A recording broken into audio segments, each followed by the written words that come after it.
Assalamualaikum warahmatullahi wabarakatuh. Perkenalkan saya Mia Anggreni dengan NIM 2118080.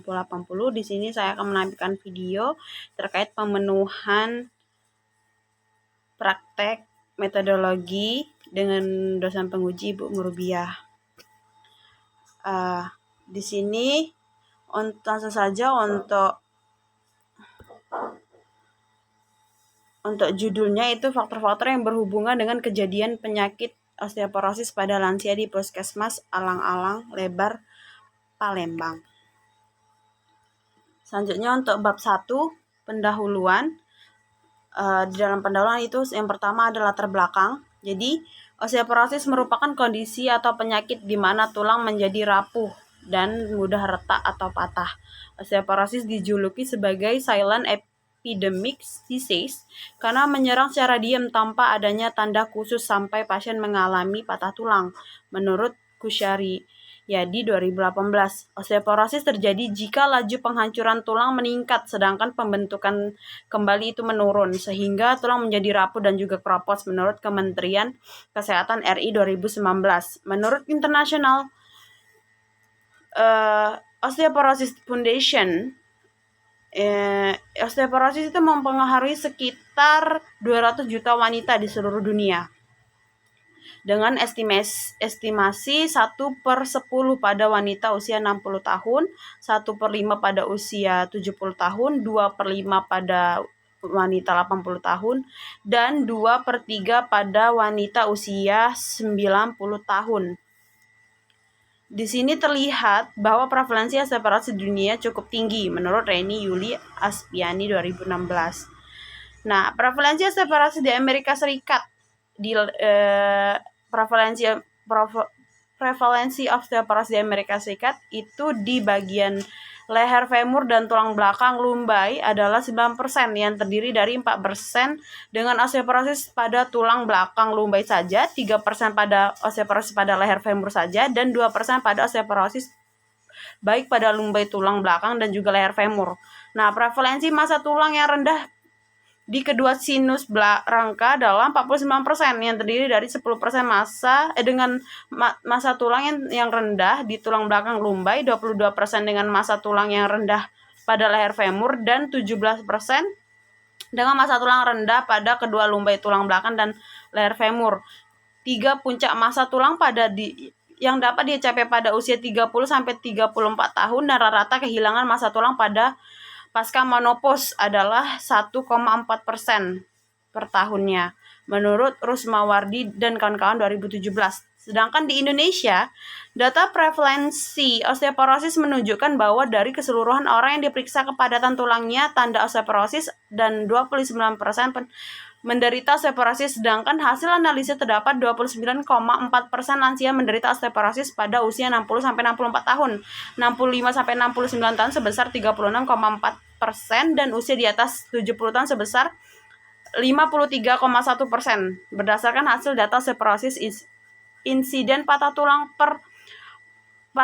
panggul per 1000 tahun kasus di Indonesia berdasarkan jenis kelamin laki-laki dan perempuan didapatkan bahwa insiden patah tulang tertinggi pada jenis kelamin perempuan terlihat pada umur 95-99 tahun, yaitu sebanyak 1.680 kasus, dan yang terendah pada umur 40-44 tahun sebanyak 8 kasus. Sedangkan insiden patah tulang pada panggul tertinggi pada laki-laki terlihat pada umur 90-94 tahun sebanyak 718 kasus, dan terendah pada umur 40-44 sebesar 410 kasus menurut Kementerian Kesehatan RI 2019.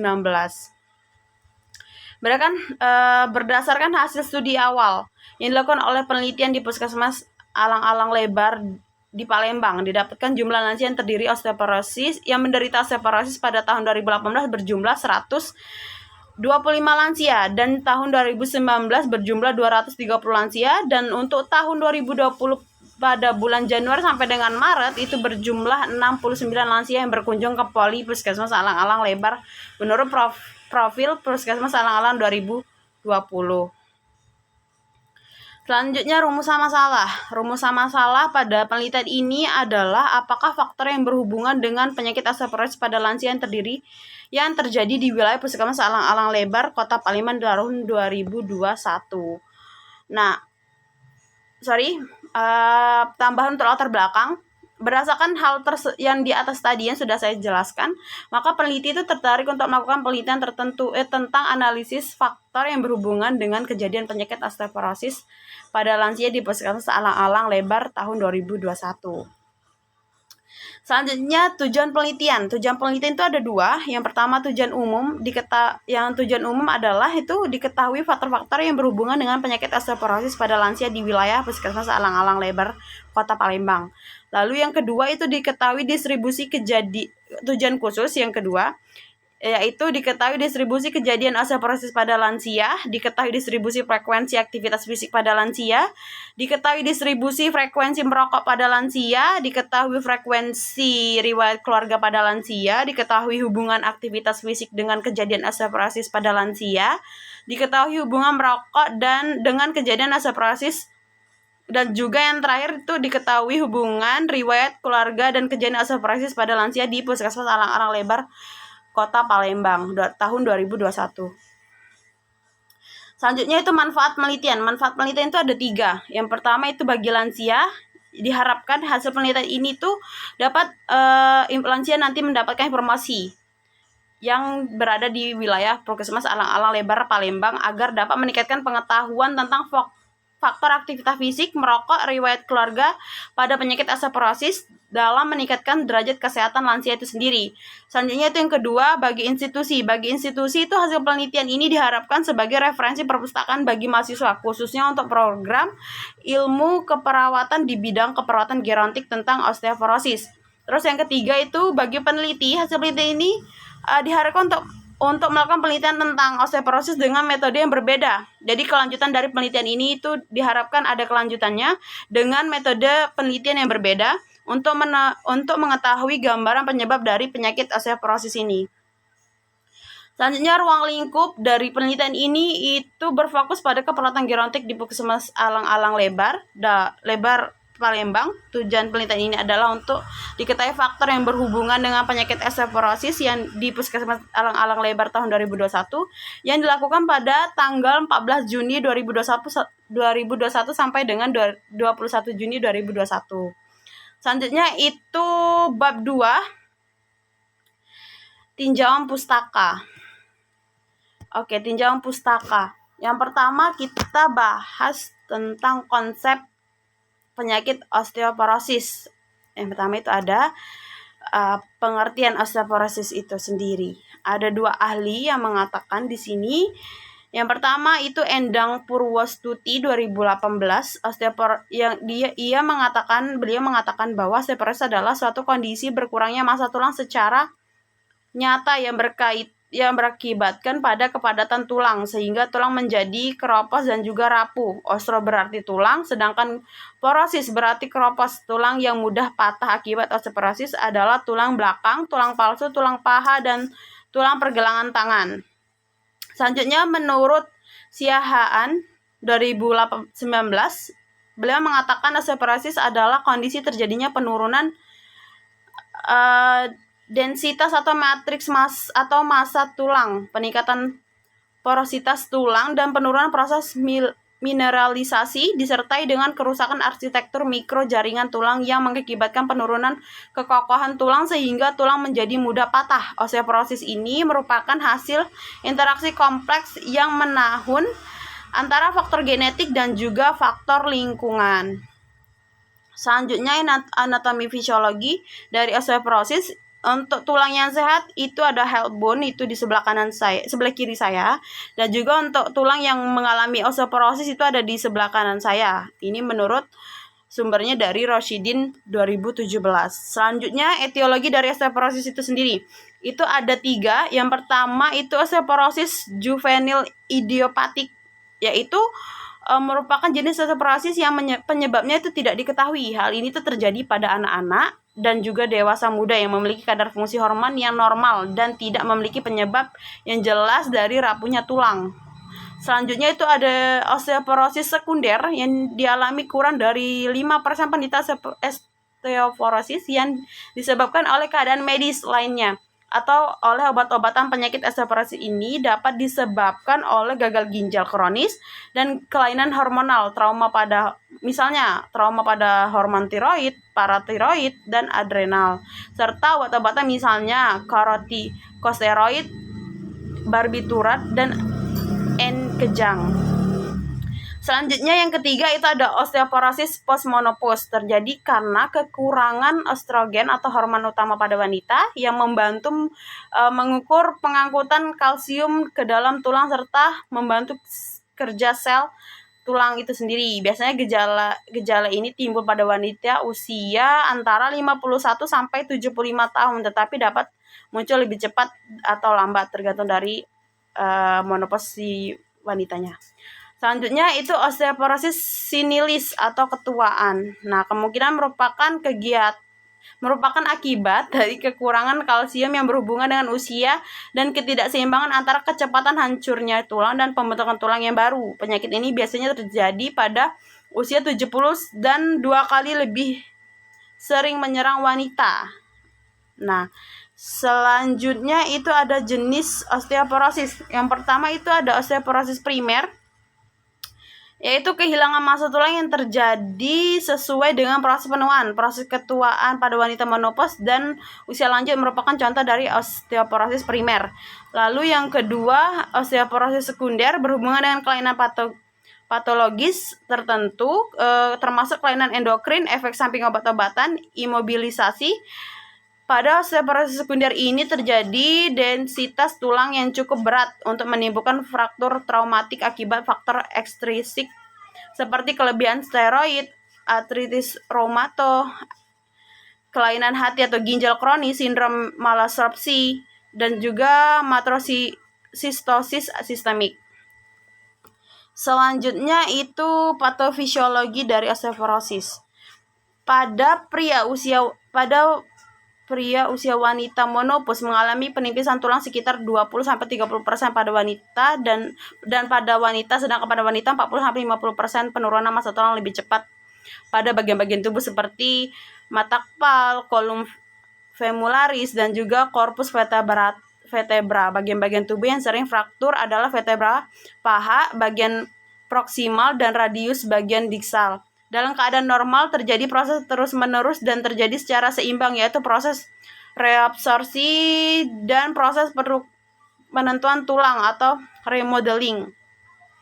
Setiap ada perubahan dalam keseimbangan diri, misalnya proses reabsorpsi lebih besar dari proses pembentukan, maka akan terjadi penurunan massa tulang. Nah, proses konsolidasi secara maksimal akan dicapai pada usia 30-35 tahun untuk tulang bagian konteks dan lebih dini pada bagian trabecula. Pada usia 40-50 tahun, baik wanita maupun pria akan mengalami penipisan tulang bagian konteks sebesar 0,3 sampai 0,5% per tahun, dan bagian trabecula pada usia lebih muda pada pria usia wanita menopause mengalami penipisan tulang berkisar 20-30% dan pada wanita 40-50%. Penurunan massa tulang lebih cepat pada bagian tubuh yang seperti metakarpal, corpus femoris, dan corpus verbal. Bagian tubuh yang sering fraktur adalah vertebra dan bagian proksimal dan radius bagian distal. Selanjutnya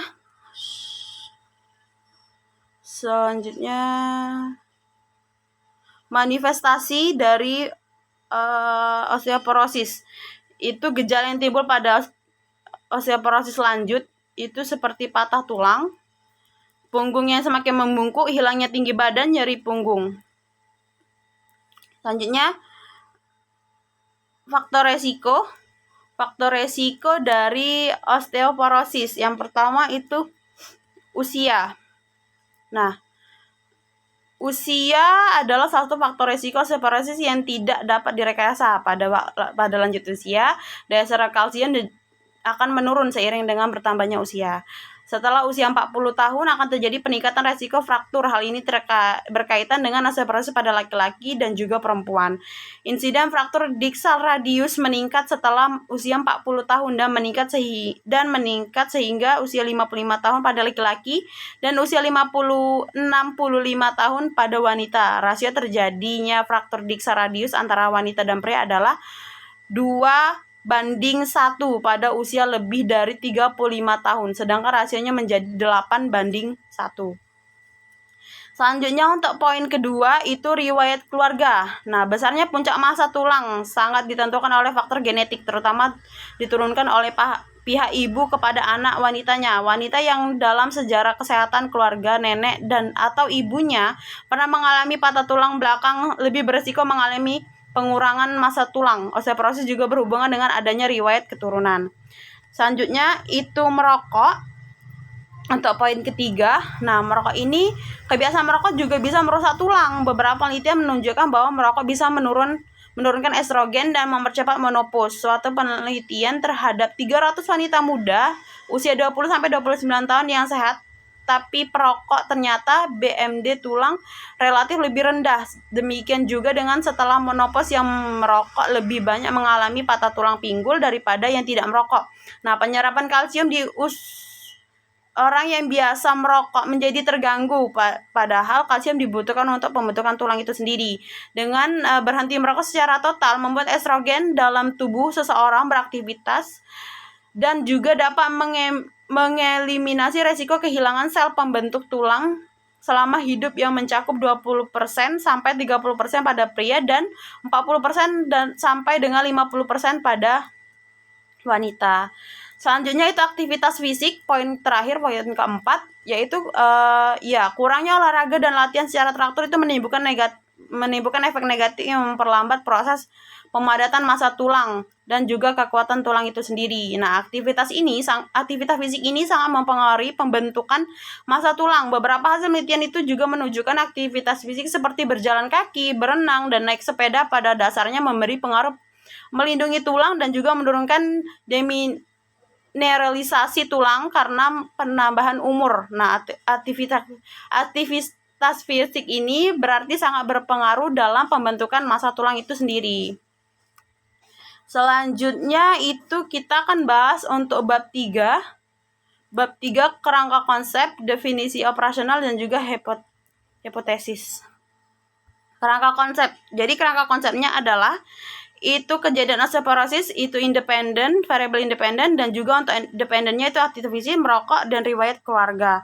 Selanjutnya definisi operasional. Nah, definisi operasional itu untuk variabel pertama osteoporosis, definisi operasionalnya adalah kelainan di mana terjadi penurunan massa tulang total. Nah, cara mengukurnya dengan cara wawancara, alat ukur dengan menggunakan kuesioner dan juga status. Hasil ukurnya jika memiliki penyakit osteoporosis dan tidak jika tidak memiliki penyakit osteoporosis. Lalu skala ukurnya itu ordinal. Terus yang kedua itu aktivitas fisik. Nah, untuk definisi operasionalnya adalah kegiatan yang dilakukan lansia dalam kehidupan sehari-hari. Cara ukurnya dengan cara wawancara, alat ukurnya dengan kuesioner, dan hasil ukurnya itu baik dan tidak baik. Untuk skala ukurnya itu ordinal. Lalu yang ketiga itu merokok, yaitu kebiasaan merokok yang dilakukan oleh lansia. Itu cara ukurnya dengan wawancara, untuk alat ukurnya kuesioner, lalu hasil ukurnya jika merokok dan tidak jika tidak merokok. Skala ukurnya ordinal. Yang terakhir riwayat keluarga, definisi operasionalnya yaitu responden dengan riwayat keturunan dari bapak atau ibu atau nenek atau kakek yang memiliki osteoporosis. Wawancara dengan cara ukurnya dengan cara wawancara, lalu alat ukurnya dengan menggunakan kuesioner. Untuk hasilnya itu jika ada penyakit keturunan dari osteoporosis tadi, atau tidak jika tidak ada keluarga yang menderita osteoporosis dengan skala ukur orbital ya. Selanjutnya hipotesis. Hipotesis ini yang pertama itu ada hubungan antara aktivitas fisik dengan penyakit osteoporosis di wilayah Puskesmas Alang-Alang Lebar Palembang. Yang kedua ada hubungan antara merokok dengan penyakit osteoporosis di wilayah Puskesmas Alang-Alang Lebar Palembang. Yang ketiga ada hubungan antara riwayat keluarga dengan penyakit osteoporosis di wilayah Puskesmas Alang-Alang Lebar Palembang. Selanjutnya bab 4 metodologi penelitian. Metodologi penelitian ini yang pertama itu ada desain penelitian. Nah, penelitian itu menggunakan metode kuantitatif. Desain penelitian ini yaitu desain cross-sectional. Lalu untuk tempat dan juga waktu penelitiannya itu di wilayah Puskesmas Alang-Alang Lebar, Palembang. Penelitian dilaksanakan pada tanggal 1 Mei 2021 sampai dengan tanggal 14 Juni 2021. Untuk populasi dan sampel, populasi dalam penelitian ini adalah kakek atau nenek yang tinggal di Puskesmas Alang-Alang Lebar, Kota Palembang sebanyak 69 lansia.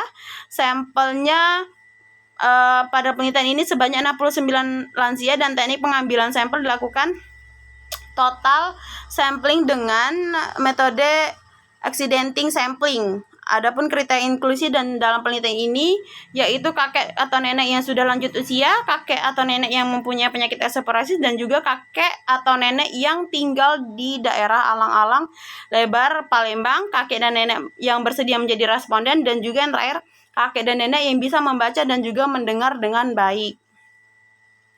Cara pengumpulan data. Pengumpulan data dilakukan dalam 2 tahap, yaitu tahap persiapan dan juga tahap pelaksanaan.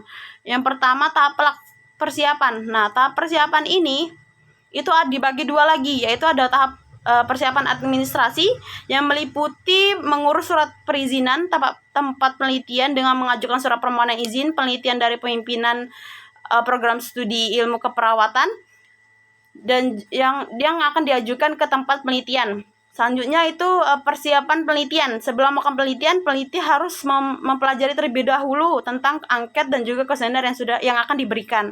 Selanjutnya itu ada tahap pelaksanaan. Nah, tahap pelaksanaan ini peneliti harus melakukan pengumpulan data dengan langkah-langkah. Yaitu yang pertama, observasi kakek atau nenek. Peneliti memperkenalkan diri kepada kakek atau nenek, dan lalu peneliti menjelaskan tujuan yang akan dilakukan kepada kakek dan neneknya. Selanjutnya peneliti wajib memberikan informed consent kepada kakek atau nenek. Terus apabila ibu atau menerima dan menyetujui informed consent tersebut yang diajukan, peneliti berhak melakukan penelitian. Setelah itu peneliti memberi kuesioner kepada kakek atau nenek. Setelah itu peneliti menjelaskan cara pengisian kuesionernya sambil kakek dan nenek itu sudah memegang kuesionernya. Lalu apabila responden telah mengisi kuesioner yang diberikan, dilakukan pengumpulan kembali kuesioner kepada peneliti. Setelah kuesioner dikumpulkan lagi oleh kakek dan nenek, penelitian mengucapkan terima kasih kepada kakek dan nenek. Selanjutnya itu ada pengolahan data dan juga analisa data. Nah, menurut Natomojo 2018, teknik pengolahan data dalam penelitian ini menggunakan beberapa tahapan. Tahap-tahapnya yaitu sebagai berikut. Yang pertama, editing. Nah, hasil dari pengamatan dan angket dari penelitian harus dilakukan memilih terlebih dahulu ke dalam program Excel yang mana mengedit pekerjaan pendidikan dan pengetahuan. Lalu yang kedua itu coding. Setelah semua kuesioner dipilih, akan dilakukan pengkodingan, yakni mengubah data berbentuk kalimat atau huruf menjadi data angka atau bilangan. Lalu yang ketiga, memasukkan data. Nah, ini adalah data jawaban-jawaban dari masing-masing responden yang dalam bentuk kode dimasukkan ke dalam program atau software komputer. Dalam penelitian ini, software dan komputer yang digunakan adalah program Statistik Product dan Service Solution atau SPSS versi 16. Nah, data yang dihasilkan dalam penelitian adalah data kuantitatif. Nah, variabel yang akan diteliti adalah variabel independen dan variabel dependent. Uji statistik yang digunakan dalam penelitian ini adalah univariat dan juga bivariat. Univariat itu adalah analisa data dilakukan dengan cara melihat distribusi frekuensi masing-masing variabel, yaitu aktivitas fisik, merokok, riwayat keluarga, data yang dalam bentuk tabel, distribusi frekuensi, kemudian dianalisis dengan analisa data menggunakan bantuan program komputer. Sedangkan untuk analisa bivariat Analisa ini dilakukan terhadap dua variabel yang diduga berhubungan atau berkorelasi untuk menjadi hubungan antar variabel independen dan variabel dependen, dan untuk mengetahui ada tidaknya hubungan yang bermakna antara variabel independen dan juga variabel dependen. Analisa bivariat dalam penelitian ini adalah hubungan aktivitas fisik, merokok, riwayat keluarga. Analisis ini diuji dengan menggunakan uji statistik cross sectional adalah jenis uji statistika yang bertujuan untuk membandingkan rata-rata dua grup yang saling berpasangan. Sampel berpasangan dapat diartikan sebagai sebuah sampel dengan objek yang sama namun mengalami perlakuan pada saat itu juga. Nah, syarat jenis uji ini adalah yang pertama, data itu berdistribusi normal. Lalu yang kedua, kelompok data atau saling berhubungan atau berpasangan. Yang ketiga, itu jenis data yang digunakan adalah kategorik dan atau kategorik atau dua kelompok.